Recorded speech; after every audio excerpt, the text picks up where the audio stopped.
성도 여러분, 한 주일 동안 평안하셨습니까? 행복한 안식일입니다. 지난주에 어려운 일이 또 있었습니다. 기도회에서 말씀하셨지만 김현태 성도님이 저희 교회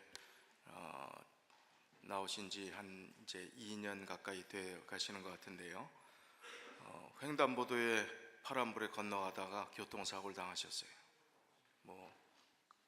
그야말로 붕 떠서 떨어졌는데 목숨을 건지는 것이 참 다행이라고 할 정도로 생각보다 중상이 아니었음을 생각할 때 참 감사를 드립니다.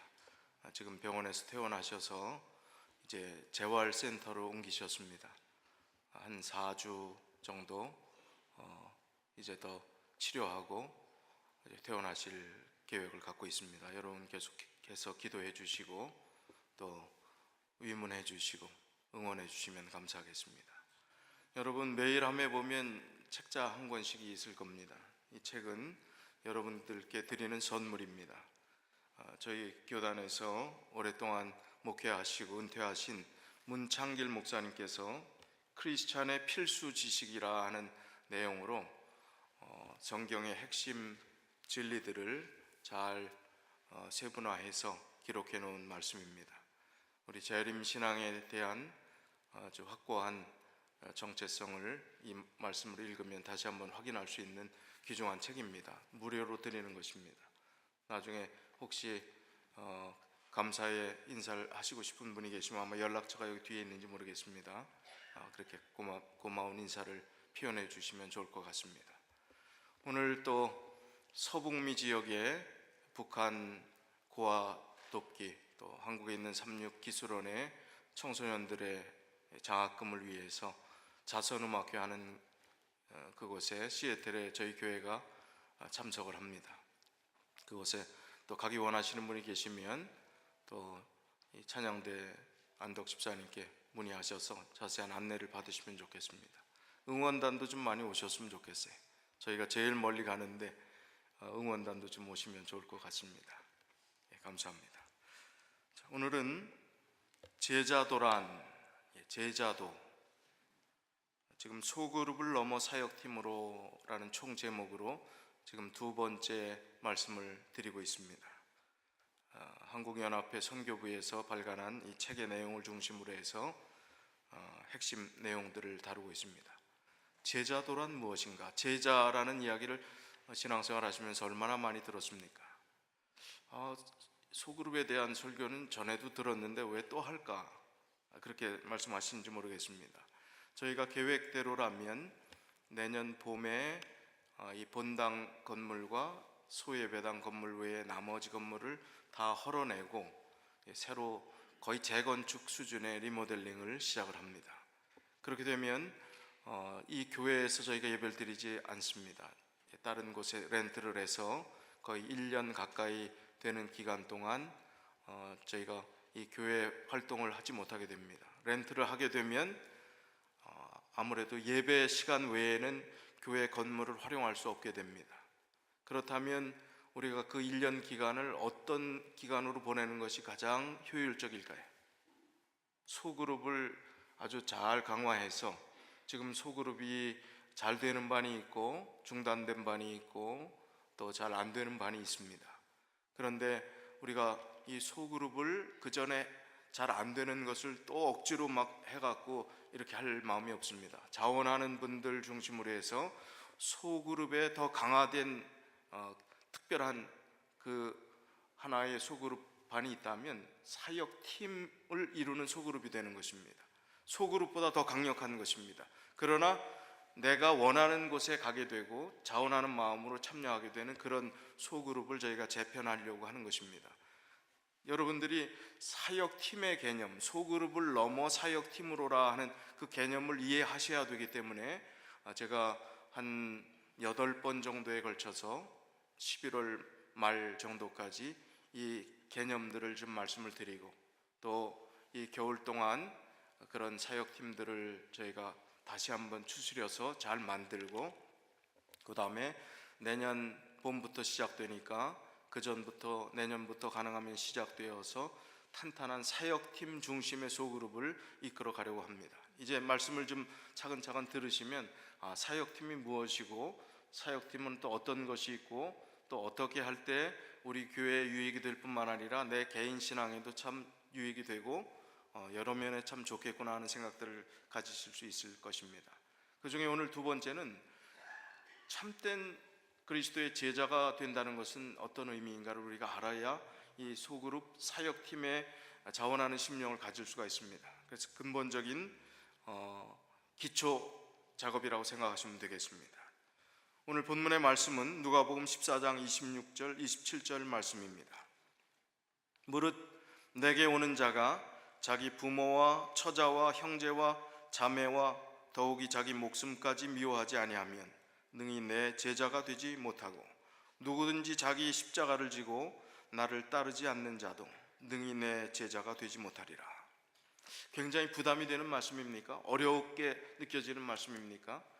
부모, 처자, 형제, 자매, 자기 목숨까지 미워하지 아니하면, 자아 부정과 희생, 자기 희생까지 있지 않으면 그리스도의 참 제자가 될 수 없음을 이야기하는 것입니다. 철저한 자기 부정을 통해서 내 자아가 낮아지는, 비우는 경험들을 통해서, 예수님을 닮은 경험들을 통해서 그렇게 살아가게 될 때, 그런 결심을 하게 될 때 참 제자라 이야기할 수 있다는 것입니다. 왜 하나님께서는 영혼을 구원하는 일들을 우리에게 맡기셨을까요? 하나님은 못하실까요? 우리와 통하지 않고는 못하실까요? 시대의 소망 142쪽에 보면 하나님께서는 우리의 도움 없이도 죄인을 구원하시는 당신의 목적을 이루실 수 있으셨다. 그러나 그리스도의 품성과 같은 품성을 개발시키기 위해서 우리는 그의 사업을 분담해야 한다. 그의 기쁨, 곧 그의 희생을 통하여 구속받은 영혼들을 보는 기쁨에 참여하기 위하여 그들의 구속을 위한 그분의 사업에 참여해야 한다.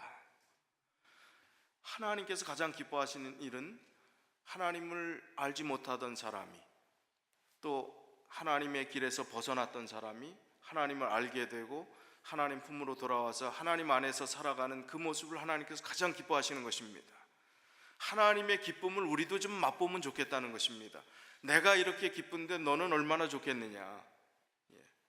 요즘 칭찬을 그렇게 하라고 그러더라고요. 명강연하는 사람이 우리 아들이나 딸이 뭐 이렇게 좋은 일들이 있으면 어떻게 칭찬하라고요? 잘했다, 이게 아니라 내가 이렇게 기쁜데 너는 얼마나 더 기쁘겠냐, 이렇게 하라는 거예요.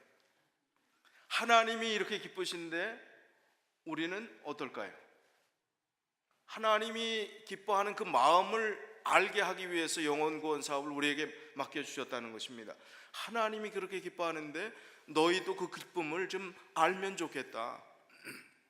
그래서 우리에게 영혼 구원의 그 기쁨을 같이, 그 기쁨을 맛보게 하기 위해서, 그리고 그 과정을 통해서 우리의 성품이, 우리의 품성이 개발되는 과정들을 체험하고, 또 하나님 알지 못하던 영혼이 정말 변화되고 하나님 안에서 기뻐하는 그 모습을 보면서 정말 신앙의 활력을 얻을 수 있도록 하는 그 방편으로 하나님께서 우리에게 그 사업을 맡기셨다는 것입니다.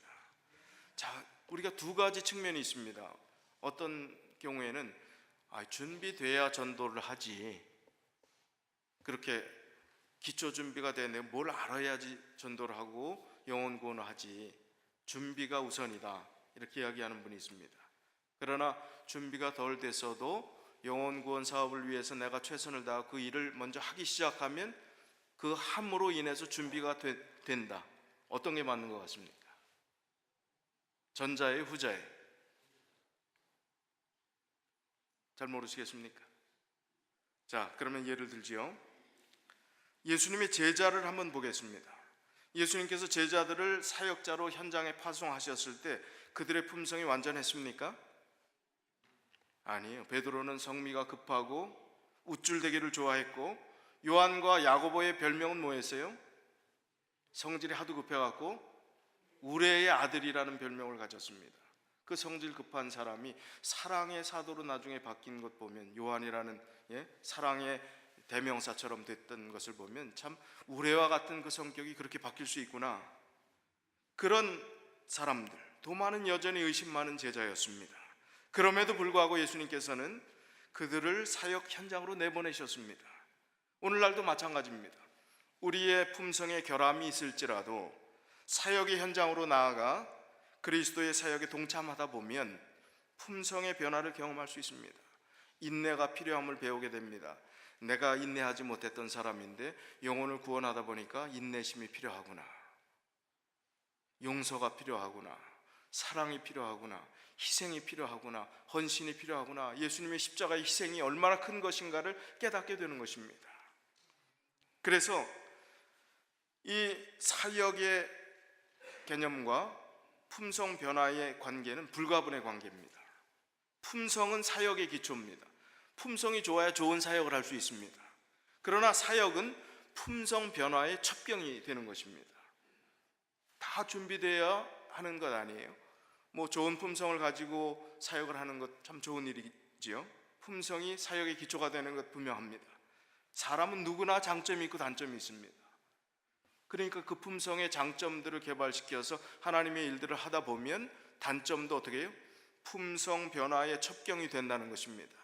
그래서 우리가 맥 빠지고 힘없고 여러 가지 측면에서 하나님의 일을 하기에 지쳐있는 우리의 모습이라 할지라도 내가 살기 위해서는, 나의 영혼의 메마름을 해소하기 위해서는 더 뒤로 처지는 것이 아니라 하나님의 일을 위해서 다시 시작해야 되겠구나, 다시 열심을 내야 되겠구나, 하나님만 바라보고 주변에 어떤 다른 요인들을 생각하지 않고 하나님의 일에 매진해야 되겠구나 하는 생각들을 가져야 한다는 것입니다.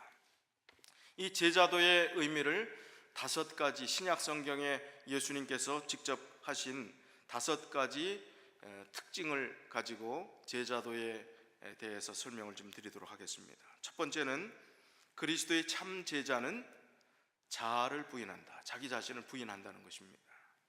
오늘 본문의 성경절이 누구든지 자기 십자가를 지고 나를 따르지 않는 자도 능히 내 제자가 되지 못한다고 했습니다. 자기 자신의 목숨까지 미워해야 된다 하는 그런 표현을 했습니다. 예수 그리스도께서 이미 보여주신 모본입니다. 빌립보서 2장 5절로 8절에 너희 안에 이 마음을 품으라, 곧 그리스도 예수의 마음이니 그는 근본 하나님과 본체시나 하나님과 동등됨을 취할 것으로 여기지 아니하시고 오히려 자기를 비워 종의 형체를 가지사 사람들과 같이 되셨고 사람의 모양으로 나타나사 자기를 낮추시고 죽기까지 복종하셨으니 곧 십자가에 죽으심이라. 예수님의 낮추심, 예수님의 모든 것에 다 버리신 희생, 그 희생이 참된 제자가 되는 그 일에 있어서 첫 번째 중요한 특징이 될 수 있다는 것입니다. 1982년 1월 13일에 워싱턴 DC 덜러스 에어포트, 제가 전에 심호하던 교회에서 가까운 곳입니다. 버지니아에 있는 이 덜러스 에어포트에 폭설이 내렸습니다. 그래서 공항이 이제 다 항공편이 중단이 되었습니다. 이제 하루 종일 제설 작업을 하고 오후 4시쯤 됐을 때 이제 공항에 비행기가 어느 정도 뜰 수 있는 상황이 되어서 이륙 허가를 받은 첫 비행기가 에어 플로리다 소속 보잉 737기였습니다. 이 비행기가 이제 이륙했는데 이륙하자마자 23초 만에 워싱턴 DC 백악관에서 가까운 포토맥 강이 있는 14번 다리에 부딪히면서 포토맥 강, 얼어붙은 그 포토맥 강에 추락해갖고 그 차디찬 그곳에서 79명의 승무원을 포함한 승객 중에서 73명이 얼마 안 돼서 죽었어요. 이제 경찰이 도착하고 헬기가 왔을 때 필사적으로 살려고 발버둥치는 6명의 생존자가 거기서 구조를 기다리고 있었습니다. 사투를 벌이던 그 상황 가운데서 이제 헬기에서 구명환이 이렇게 둥그렇게 된 그 구명환이 내려졌습니다. 그런데 구명환을 받은 사람은 자기가 그걸 타지 않고 그 옆에서 참 어렵게 살려고 발버둥치는 그 여성에게 그것을 양보했습니다. 이제 여성이 구출된 다음에 다시 또 와서 밧줄을 내렸지만 이 사람은 또 다시 옆 사람에게 양보를 했습니다. 이렇게 해서 5명이 다 구조되고 마지막 남은 자기가 이제 자기 자신을 향해서 밧줄이 내려졌지만 밧줄이 내려오는 사이에 물속으로 가라앉아 버리고 말았어요. 기진맥진해서 탈진해서 물에 빠져 죽게 됩니다. 그 사람이 알랜드 윌리엄스 주니어라는 사람입니다. 이 사람이 그 당시 촬영한 영상과 목격자들의 증언을 토대로 이 사람의 신원이 드디어 밝혀졌는데, 그 절박한 상황 속에 생존자들이 옆에서 그 장면을 보고 하는 얘기가, 이 사람이 계속해서 주기도문을 외우더라는 거예요. 계속해서 주기도문. 뜻이 하늘에서 이루어진 것 같이 땅에서도 이루어지이다. 우리를 시험에 들게 하지 마옵시며 다만 악에서 구하옵소서. 주기도문의 이 심오한 그 내용이 이분의 삶에 그대로 적용이 된 것입니다. 뜻이 하늘에서 이루어진 것 같이 땅에서도 이루어지이다. 말이 아니라 삶으로, 뜻이 하늘에서 이루어진 것 같이 땅에서도 이루어지는 것은 내가 희생하는 것이다. 예수 그리스도가 생명까지 들이신 것이다. 그래서 내가 사는 것이 우선이 아니라 다른 사람을 살리는 것이 뜻이 하늘에서 이루어지는 것이다. 그 구조 장면 사진 좀 보여주세요. 자, 이런 상황 가운데서 이제 그가 주기도문을 외우면서 마지막까지 이제 다른 사람을 살리는 일에 최선을 다했습니다. 신실한 크리스찬입니다. 이 아일랜드를 포함한 희생자들의 합동 장례식이 전국 TV의 생중계로 방송될 때, 당시 미국의 대통령 로널드 레이건 대통령이 윌리엄 씨의 위대한 희생의 경의를 표하며 그의 영정 앞에 거수경례를 붙였어요. 레이건 대통령이. 그 광경을 지켜보던 모든 미국의 국민들은 뜨거운 감동의 눈물을 흘렸습니다. 이 사건도 다 우리가 잊혀졌는지는 모르지만 그 이듬해인 1983년에 워싱턴 DC 당국은 부서진 14번가 다리를 보수하면서 그 다리 이름을 알랜드 윌리엄 메모리얼 브리지라 이름을 명명하게 되었습니다. 제가 수시로 다녔던 그 다리입니다. 이런 사연이 있는 곳입니다. 바로 이 알랜드 씨는 자아를 부인한 참 제자의 모습은 어떻게 살아가는 것인가? 주기도문을 입으로만 외우는 것이 아니라 뜻이 하늘에서 이루어진 것 같이 땅에서도 이루어지기를 바라는 간절한 심령으로 삶 자체를 그렇게 모범을 보인 참 제자의 모습을 보여줬던 것입니다. 자아를 버린 참 제자의 착한 행실이 하나님께 영광이 된다는 사실을 우리가 기억해야 할 것입니다. 두 번째는 그리스도의 참 제자는 말씀 안에 거하고 진리 안에서 자유를 누린다 했습니다. 요한복음 8장 31절 32절 말씀입니다. 그러므로 예수께서 자기를 믿은 유대인들에게 이르시되 너희가 내 말에 거하면 참으로 내 제자가 되고 진리를 알지니 진리가 너희를 자유롭게 하리라. 참 제자는 말씀 안에 거한다고 했는데 이 말은 무슨 의미입니까? 이 말은 예수님의 말씀, 곧 그분의 가르침 안에 계속적으로 머무는 것을 뜻하는 것입니다. 그분의 말씀을 마음으로 받아들이고 계속해서 그 말씀에 순종하는 삶을 살게 되면 인간의 유전과 전통으로부터 자유를 얻게 된다는 것입니다. 말씀의 권위에 자아를 굴복시키고 그 말씀에 복종하는 삶을 살면 얽매이기 쉬운 죄악에서 벗어나 진정한 영혼의 자유를 누리게 된다는 것입니다. 참 제자의 특징은 그래야 된다는 것입니다. 어제 저녁에도 그런 말씀을 드렸어요. 성경 안 보는 그리스도인, 기도 안 하는 그리스도인, 그리스도인이라는 이름 붙이는 것 자체가 그거는 맞지 않는 얘기일 수 있습니다. 성경 말씀 보는 그리스도인, 기도하는 그리스도인은 똑같이 연약한 사람들이지만, 똑같이 속상할 수 있지만, 똑같이 미워할 수 있지만 그것을 이길 수 있는 가능성을 가진 사람들입니다. 말씀 안에 거하기 때문에, 기도하기 때문에 10년 고민하는 것보다 10분 기도하는 게 낫다. 누가 한 말일까요? 영국의 유명한 설교자 찰스 스펄전 목사님이 한 이야기입니다. 10년 고민할 것보다 10분 살아계신 하나님을 믿는다면 10분 기도하는 게 더 빠른 기도 응답을 받을 수 있습니다. 말씀에 거한다는 것, 우리가 고민하고 나는 아직 하나님을 만나는 경험이 부족합니다, 나는 그렇게 갈구합니다, 만나기 원합니다 하면 성경 한 절 안 읽는다면, 아침에 교회 전함 다 우리가 디보셔널 할 수 있는 그 모든 것들이 다 갖춰져 있고 주어졌죠. 너무 많잖아요. 큐티도 있고. 그러나 한 번도 노력 안 하고 기도도 안 하고 말씀도 안 보고 나는 아직 못 만났습니다, 나는 아직 찾습니다 하는 것은 핑계에 지나지 않습니다. 해보라는 것입니다. 참 제자는 말씀 안에 거하는 것입니다. 말씀 안에 거할 때 내가 고민했던 그 괴로움도 사라질 수 있는 것입니다. 왜 계속 괴로워하고 있어요? 왜 10년 동안 고민하고 있습니까? 왜 그 관계 때문에 힘들어합니까? 기도하지 않기 때문에, 말씀 안에 거하지 않기 때문에 그런 현상들이 생기는 겁니다. 자기도 괴롭고 정말 힘든 교회 안에 있으면서 그걸 해소하지 못하고 산다면 하나님께서 정말 날아갈 듯이 기뻐할 수 있는 그런 길들을 다 제공해 주셨는데, 말씀은 장애물이 되지 않는다고 그랬지, 말씀을 지키는 사람들은 장애물이 없다고 했지 않습니까?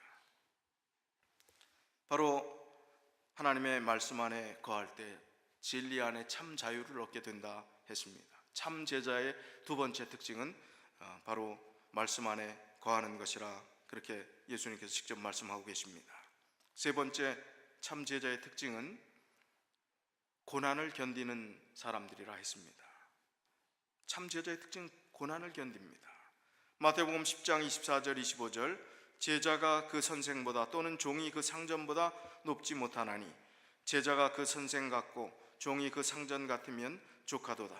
집주인을 바알세불이라 하였거늘 하물며 그 집 사람들이랴.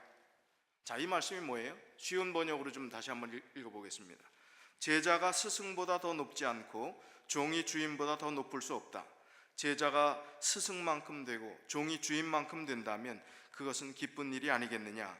사람들이 집주인인 나를 바알세불이라 불렀으니 집사람들인 너희에게야 얼마나 더 심한 말을 하겠느냐. 이 구절의 맥락은 예수님이 제자들을 선교 현장으로 파송하시면서 핍박을 당해도 끝까지 인내하라고 격려하시는 중에 이 말씀을 하신 것입니다. 예수님은 당시 종교 지도자들로부터 많은 핍박을 당하셨습니다. 심지어 바리새인들에게는 예수님을 가리켜서 바리새인들이 뭐라고 이야기했냐면, 마태복음 9장 34절에 보니까 귀신의 왕을 빙자하여 귀신을 쫓아낸다.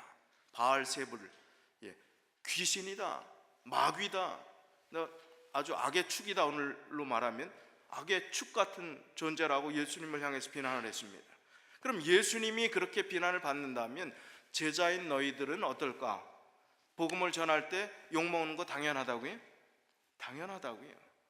나도 그런 핍박을 받았으니까 제자인 너희들도 그런 고통과 어려움과 또 어떤 면에서는 비난을 감수해야 될 그런 상황들이 닥칠 것이다 하는 말씀을 하는 것입니다. 그래서 끝까지 인내하고 견디는 것이 얼마나 참 중요한 것인가, 고난을 견디는 것이 얼마나 중요한 것인가.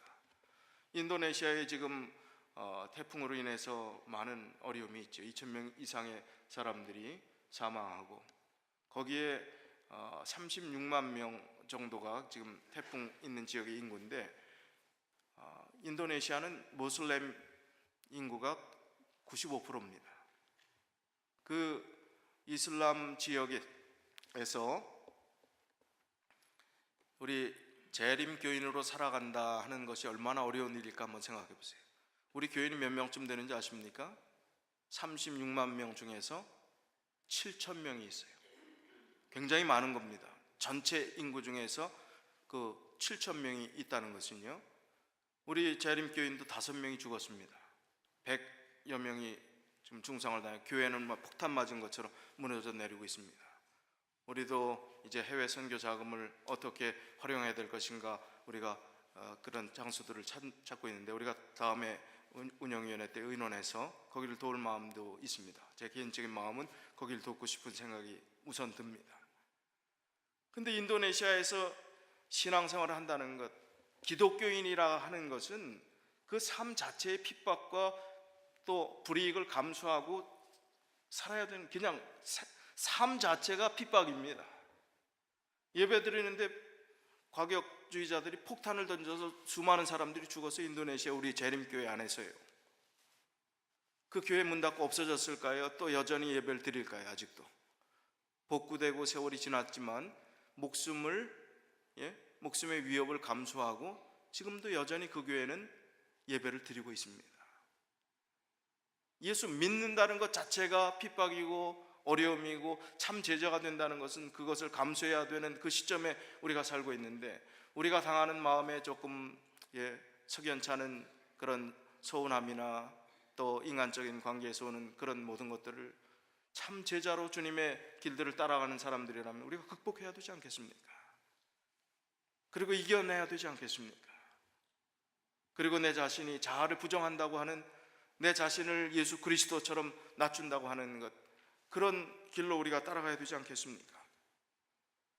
그런 마음가짐을 가지고 살아가게 될 때 참 제자의 모습이 어떤 것인가를 우리가 더 깊이 느끼게 될 것이고, 또 그 참 제자로서 하나님의 고난에 동참하는 것이 참 오히려 영광스러운 일이구나 하는 그 생각들을 우리의 삶 가운데 가져볼 수 있으리라고 생각합니다. 네 번째는 그리스도의 참 제자는 형제를 사랑하는 것이라고 했습니다.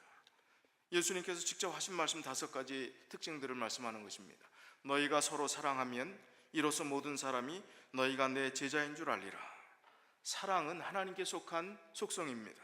하나님을 믿는 사람들이라면 사랑할 줄 알아야 됩니다. 사람들을 사랑하고 사랑할 줄 모르는 사람들이 어디 있겠습니까? 사랑 안 하는 사람들이 어디 있겠습니까? 그러나 사랑하지 말아야 될 사람, 그 표현이 어떨지 모르지만 당연히 사랑해야 될 사람을 사랑하는 것은 사랑하는 것이 아닙니다. 여기서 말하는 그 사랑이 아니에요. 하나님의 속성, 그것이 아닙니다. 그 사랑을 실천한다는 것은 인간의 충동적이고 변덕스러운 사랑과는 달리 지속적이고 변함없는 사랑을 가리키는 것입니다. 형제 사랑은 연민의 마음에서부터 시작된다고 했습니다. 형제를 사랑하는 것은 필레오라는 사랑이지요. 비록 죄인을 향한 하나님의 아가페적인 무아적인 사랑에 비하면 희미한 그림자에 불과하지만 그리스도의 제자들은 형제를 사랑함으로써 하나님 사랑하는 법을 배우기 시작한다고 했습니다. 요한일서 4장 20절에 보이는 바 형제를 사랑하지 않는 자는 보이지 않는 하나님을 사랑할 수 없기 때문이라고 이야기를 했습니다. 최근 나온 책 중에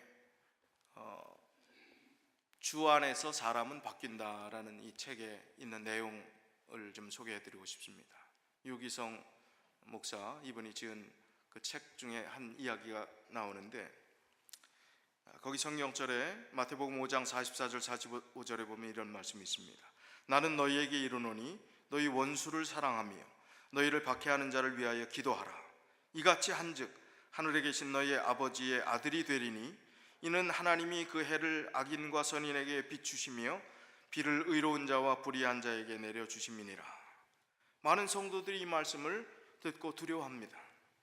그러나 우리가 하나님의 아들이고 딸인 것은 원수를 사랑하고 그를 위해 기도하는 것을 보고 알 수 있습니다. 만일 그렇지 않으면 우리는 절대로 하나님의 아들과 딸이 될 수 없습니다. 나중에 하나님 앞에 나갔을 때 교회는 다녔지만 그런 말씀은 한 번도 들은 적이 없다, 그런 얘기 하지 말라고 이 저자는 이야기를 하고 있습니다. 교회에서 분명히 원수를 사랑하라는 얘기 했다. 그런데 나중에 예수님 앞에서 저는 그런 얘기 한 번도 들은 적이 없어서 실천을 못했습니다. 그러지 말라는 얘기입니다. 누군가를 사랑한다는 것, 과연 원수를 사랑할 수 있는가? 참 쉽지 않은 일입니다. 지금 우리가 가슴에 손을 얹고 한번 생각해 보십시오. 나는 과연 원수를 사랑하고 있는가? 나에게 경제적으로 큰 손실을 안겨준 누군가를 용서하고 사랑하고 있는가? 나에게 가슴 깊이 상처를 준 누군가를 용서하고 사랑하고 있는가? 이유 없이 비호감인 사람, 관심 갖기 싫은 사람, 과거에 내게 아픔을 주었던 그 사람을 사랑하고 있는가? 제일 기가 막힌 얘기, 그냥 싫대요. 그냥 싫다는데 도대체 어떻게 합니까? 그런데 하나님께서 이 모두를 품으라고 하십니다. 그들조차 사랑하는 것이 사랑의 열매를 맺는 것이라고 하는 것입니다. 요한복음 13장 34절에 내가 너희를 사랑한 것 같이. 아니, 예수님이 십자가에 돌아가실 때 따졌다면, 옳고 그른 거 따졌다면, 원칙과 정의를 따졌다면 돌아가실 수 없어요. 누굴 잘 귀엽게 봐줘서 돌아가셨겠습니까? 원칙도 정의도 올바름도 없는 우리들을 대신해서, 형편없는 우리들을 대신해서 그런 거 따지지 않고 돌아가셨어요. 남미에서 사역하는 한 선교사의 일기, 그 일기가 그 책의 내용에 있습니다. 하루는 이 선교사가 일하는 선교센터에 현지 경찰들이 들이닥쳤다고 합니다. 예배당 건축을 위해서 모아둔 목재 창고가 불법이라고 경찰서장부터 말단까지 다 찾아와서 협박을 하기 시작했다는 것입니다. 물론 목재는 모두 합법적으로 구입한 것이었습니다. 현지 사역자들까지 나서서 그 나라의 고아와 과부와 가난한 사람들을 돕는 이 선교사의 사역을 설명했지만 그들은 무조건 감옥에 집어넣겠다고 막무가내였습니다. 오랜 협박 끝에 그들이 드러낸 본심은 관행상 목재값의 반을 내놓으라는 것이었습니다. 한국 돈으로 수천만 원에 달하는 돈을 요구하는 것이었습니다. 선교사는 차라리 그 돈 낼 돈도 없고 그렇게 내서는 되지도 않는 것이기 때문에 차라리 감옥에 가겠다고 했습니다. 현지 사역자들이 경찰서장을 가까스로 설득해서 미화 만불로 조정을 하고 이제 그 돈을 주는 조건으로 선교사의 모든 그 건축을 방해하지 않는 것으로 이야기를 했습니다. 그랬지만 선교사는 그래도 뜻을 굽히지 않았습니다. 만불이라니 이게 어떤 돈인데 하나님의 교회를 지어야 될 그 돈을 그 뇌물로 바칠 수 없다. 그 옆에 사람들이 선교사가 감옥에 가겠다고 너무 완강하게 하니까 깎아서 3,000불의 합의를 받답니다. 참 기가 막힌 얘기지. 지금 최근에 이런 일들이 이루어지고 있다는 사실이야. 이제 어렵게 수소문해서 그 돈을 만들어서 이제 경찰서장에게 그 돈을 전달하기 위해서 이 선교사가 전화를 했더니 전화에 발신 신호의 음악이 나오잖아요. 그 음악이 찬미가 음이 저장이 되어 있더라 이겁니다. 그때 이 선교사의 가슴이 무너져 내렸다는 것입니다. 그 나라에서는 어지간한 믿음이 아니고서는 복음성가나 이 찬미가를 통화 연결음으로 쓰지 않는데 전화 통화 연결음을 이 찬미가나 복음성가로 해놨다면 그가 얼마나 하나님 앞에 고백하는 크리스찬이었겠는가. 말로 아마 어느 교회의 자랑스러운 장로쯤 되었을지 모르겠습니다. 이 선교사는 너무나 무거운 이 가슴으로 무거운 나무를 짊어지고 나르느라 생긴 통증은 더 이상 문제가 되지 않았어요. 그 아픔은 아무것도 아니었습니다. 무너져 내린 그 가슴의 아픔이 너무나 컸습니다. 세상에 이럴 수가. 내가 이러려고 이런 대접받으려고 온몸이 망가지게 부서지라 사역을 했던가. 그런데도 주님은 사랑할 수 없는 그 사람을 사랑하라고 하신다는 것입니다. 선교사님이 일기의 마지막 이렇게 쓰셨다고 합니다. 그런데도 이들을 사랑해야 한다는 마음을 인간이기 때문에 도저히 내 힘으로는 내 안에 채울 수가 없어서 주님의 이름을 눈물로 부릅니다. 사랑하지 않는 자는 하나님을 알지 못합니다. 사랑은 하나님을 믿느냐 안 믿느냐를 가르는 중요한 기준입니다. 사랑은 할 수 있으면 하고 힘들면 안 해도 되는 것이 아닙니다. 우리는 하나님의 말할 수 없는 사랑을 받아 구원을 받았습니다. 그러니까 우리도 다른 사람을 그렇게 사랑하는 것이 마땅합니다. 그런데 여기서 성도들이 많은 절망을 느낍니다.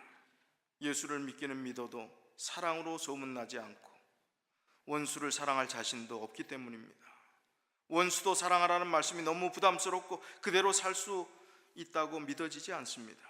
왜냐하면 사랑을 율법으로 받아들였기 때문입니다. 원수도 사랑해야 된다고 여기는 것입니다. 머리로는요. 다시 말해서 하나님께서 우리를 사랑하신다고 요구하신다 하는 그 개념을 우리는 이성적으로 지식으로만 알고 있기 때문에 그렇습니다. 주님은 분명히 서로 사랑하라는 세 계명을 주셨습니다. 그러나 이것은 우리의 힘으로 사랑하라고 말씀하신 것이 아닙니다. 요한복음 13장, 14장, 15장은 장차 성령이 오셔서 우리와 함께 계시겠다고 약속하신, 그 당시 보혜사 성령께서 오시겠다고 약속하신 그 약속의 장이 계속해서 반복되어 있는 그 말씀입니다. 성령께서 함께 하실 때, 우리를 도우실 분이 계실 때 그 일들을 가능케 해주시겠다고 말씀해 주신 것입니다. 우리 힘으로 할 수 없기 때문에 성령 하나님을 보내서 그 일을 하게 하시겠다는 것입니다. 간구하십시오. 간구하지 않고 안 된다고 하지 마십시오. 성령을 부르십시오. 가까이 오셔서, 다가오셔서 그렇게 도와주려고 하시는 그분을 외면하지 마십시오. 받아들여야 돼요. 말씀으로, 기도로 성령의 임재를 느끼면서 나 이 부족한 못난 자아를 내려놓습니다. 주님 앞에 아무 부끄럼 없이 이제 나의 삶이 끝나는 그날 정말 주님의 명령을 지키기 위해서 최선을 다했습니다. 부족하지만 성령의 인도하심을 따라서 하려고 노력했습니다. 그게 부족한 저의 모든 것입니다. 그게 우리의 고백이 되어야 되지 않겠습니까? 내 힘으로 할 수 없기에 나를 망가뜨리는 미움을 회개하며 용서하고 사랑을 구하는 그 태도가 우리의 신앙의 자세가 되어야 하는 것입니다. 갈라디아서 5장 22절에도 분명히 성령의 열매 중에 사랑, 첫 번째 성령의 열매를 사랑이라고 이야기하고 있습니다. 하나님께서는 사랑하라 명령, 그냥 명령하고 무책임하게 내버려 두시는 것이 아니라 너희가 사랑하게 될 것이다. 사랑하라, 무책임하게 딱 던져놓고 놔두시는 분이 아니라 성령 하나님을 보내셔서 사랑하게 하실 것이다, 사랑하게 될 것이다, 그렇게 말씀하시는 것입니다. 아, 원수도 사랑하게 되겠구나, 나도 희망이 있구나, 나도 가능성이 있구나. 이제 예수님을 믿었으니 주님께서 원수도 사랑할 수 있게 해주시겠구나. 내 안에 그런 기적이 일어날까? 이런 설렘을 가지고 주님께서 원하시는 그 길을 향해서 이제 걸어가겠다고 결심하는 것이 오늘 우리의 결심이 되어야 하는 것입니다. 그리스도의 참제자는 다섯 번째, 과실을 많이 맺는다고 했습니다. 요한복음 15장 8절에 너희가 열매를 많이 맺으면 내 아버지께서 영광을 받으실 것이요 너희는 내 제자가 되리라. 제자가 맺어야 하는 과실에는 두 가지가 있습니다. 하나는 제자의 삶 속에 반영되는 하나님의 형상의 품성인 열매를 맺어야 되는 것이고, 또 하나는 그런 품성을 가진 제자들에 의해서 생산되는 영혼 구원의 열매를 맺어야 하는 것입니다. 이 두 가지 열매는 서로의 영향을 미칩니다. 품성의 열매가 무르익으면 무르익을수록 영혼 구원의 열매도 더욱 풍성해지는 것입니다. 반대로 영혼 구원의 열매를 많이 맺을수록 품성의 열매도 더욱 완숙해지는 것입니다. 서두에 말씀드린 불가분의 관계, 품성과 우리의 사역의 불가분의 관계가 여기서 또 동일하게 반복되고 있습니다. 제자도의 큰 그림에서 볼 때 품성의 열매와 영혼 구원의 활동은 불가분의 관계에 있습니다. 상호 보완적인 작용을 합니다. 다른 말로 제자 되기, 제자 삼기, 이것은 서로 밀접히 연결되어 있으며 또 하나에 실패하면 또 다른 하나도 실패할 수밖에 없는 그런 관계에 있다는 사실입니다. 그래서 제자 되기, 비잉을 강조한 이 제자 되기는 품성과 연관이 되어 있고, 제자 삼기, doing이라고 하는 것은 영혼 구원과 관련이 있는데, 이 둘이 함께 가지 않으면 아무 열매도 맺지 못하고 입만 무성한 무화과 나무가 되고 만다는 것입니다. 우리가 하나님을 믿는 사람들이라면 하나님께서 하실 수 있음을 정말 맡겨야 합니다. 그리고 따라가야 합니다. 우리 스스로 생각할 때는 여러 가지 핑계들이 있을 수 있어요. 그리고 여러 가지 하나님 믿는 사람이 왜 안 된다고 할까? 왜 내 핑계만 될까? 어떤 유명 강연자가 이런 이야기를 했습니다. 독일 사람인데 한국에 와서 살았어요. 한국에 와서 꽤 한 몇 년을 살았는지 한국에 대해서 꽤 많이 알아요. 근데 사사건건 한국이 싫다는 겁니다. 한국 갔더니, 직장에 갔더니 이거 위계 질서, 이 서열 문화가 싫고, 한국 음식이 너무 매워서 싫고, 사사건건 족족 다 싫다는 겁니다. 그러면 넌 왜 여기 사냐? 딴 데 가. 그러면서 또 일본을 칭찬을 하더라는 거예요. 일본은 음식이 안 매워서 좋고 질서가 아주 정연해서 좋고 사람들이 친절해서 좋고 뭐 쭉 얘기를 해. 그럼 일본 가서 살지 왜 여기 사냐 그랬더니 그렇지 않아도 자기가 일본에서 살려고 한 2달 가서 연수를 받고 뭘 해봤대요. 그랬더니 가서 봤더니 일본 사람은 속을 알 수가 없다는 거예요. 다 친절하고 그런데 속을 알 수가 없어갖고 도저히 안 맞는데. 그러면 독일로 가. 네 살던 대로 가. 그랬더니 이분이 하는 얘기가 자기가 한국에 살다 보니까 한국 문화에 익숙해져 갖고 빨리빨리 문화에 익숙해져 갖고 독일 가면 속 터져서 못 살 것 같아. 어쩌란 말이냐? 어쩌란 말입니까? 모든 게 다 핑계가 있잖아요. 구제불능 아닙니까? 어떻게 해요? 우리 스스로 어떻게 해보라는 것 아닙니다. 구제불능이죠. 우리는 이 사람과 다를 바가 뭐 있습니까? 우리가 하려고 하면 똑같지요. 안 됩니다. 성령 하나님을 보내시겠다고 하신 그 약속이 얼마나 귀중한 약속인지 몰라요. 예수 그리스도께서 떠나시면서 성령 하나님을 보내셔서 선물로 주시고 보혜사 성령을 우리에게 주시고 진리의 영으로 인도해 주시겠다고 하신 그 말씀이, 그 안에 평안을 누리고 진리 안에서 자유케 하신다는 그 말씀은 성령과 연관된 말씀들입니다.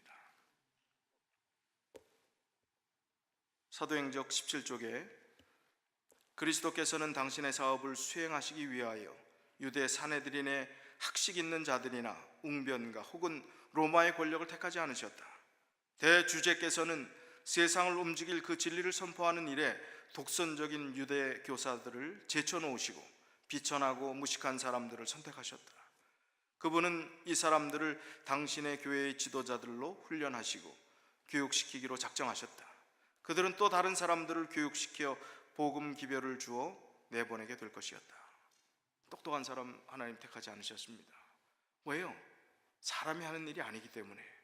하나님께서 도우실 때 그 마음에 합한 자가 마음을 드릴 때 그 역사가 일어나기 때문에 겉모양은 중요하지 않음을 분명하게 하신 것입니다. 우리를 통해서 주님의 역사를 이루려고 하시는 그 하나님의 심정을 우리가 오늘 다시 한번 받아들여야 합니다. 교회 성장의 3가지 패턴이 있습니다. 예수님께서 직접 모본을 보이신 것입니다. 마태복음 4장 23절에 예수께서 온 갈릴리에 두루 다니사 그들의 회당에서 가르치시며, 첫 번째 패턴이요. 두 번째, 복음을 전파하시며, 세 번째, 백성 중에 모든 병과 모든 약한 것을 고치셨다. 가르치고 전파하시고 고치셨다는 것입니다. 오늘날의 선교 패턴을 그대로 이야기를 한다면 가르치시며 하는 것은 개인 전도에 해당됩니다. 2018년 표가 우리 개인 전도죠. 두 번째는 복음을 전파하시며 하는 것은 공중 전도에 해당되는 거예요. 우리가 전도 집회 크게 하고 하는 그런 거에 해당됩니다. 모든 약한 것을 고치시니, 병을 고치는 사역이지만 이건 전인적 소그룹을 통해서 우리가 관계가 치유되고 회복되고 하는 친교로 그치기 때문에 그 맛을 몰라서 그렇지, 더 깊이 영적으로 들어가면 전인적 소그룹은 약한 것을 고치는 사역이 되는 것입니다. 그레스 웰던 아이스노글이라는 사람이 이 소그룹 사역에 대한 전문가인데 이렇게 이야기를 했습니다. 신약시대의 하나님의 백성들은 에클레시아, 뽑아낸 사람들이라는 뜻이죠. 에클레시아라고 불리는 작은 교회 안에서 함께 만나기를 계속했다. 이 작은 그룹들은 더 큰 교회 공동체의 특징과 목적을 뚜렷이 나타내 주었는데, 그것은 바로 예수 그리스도를 중심으로 모여 성령의 임재 안에서 성부 하나님의 부성애적인 사랑을 통해 자신의 연약한 부분까지도 겸손히 열어 보이는 모임이었다. 자, 우리가 소그룹 하면서 자신의 연약함을 다 열어 보이셨습니까? 정말 기도하면서 영적인 측면에서 열어 보았더니 그 다음에 더 큰 문제로 돌아오더라가 아니라 정말 마음을 열고 기도하면서 그런 영적 모임들로 되어갈 때 우리가 이 예수님의 3가지 선교 패턴을 이해하면서 우리의 믿음이 굳건한 반석 위에, 예수 그리스도라는 반석 위에 뿌리를 두고 비바람이 온다 할지라도 흔들리지 않는 믿음을 가질 수 있는 것입니다. 예수를 믿는다 하는 것은 무엇입니까? 예수님처럼 사는 것입니다. 예수님하고 상관없이 예수 믿으려고 노력도 안 하면서 예수 믿는다? 아니죠. 예수 믿는 것, 예수님이 제자가 되라고 했습니다. 제자가 되려고 노력해야 합니다. 시도해야 합니다. 제자도란 무엇입니까? 오늘 이 5가지 특징을 생각하면서 주님의 참 제자로 부르시는 그 부르심에 반응하시고 결심하시는 우리 모든 믿음의 가족들이 다 되시길 바라면서 말씀을 드리겠습니다.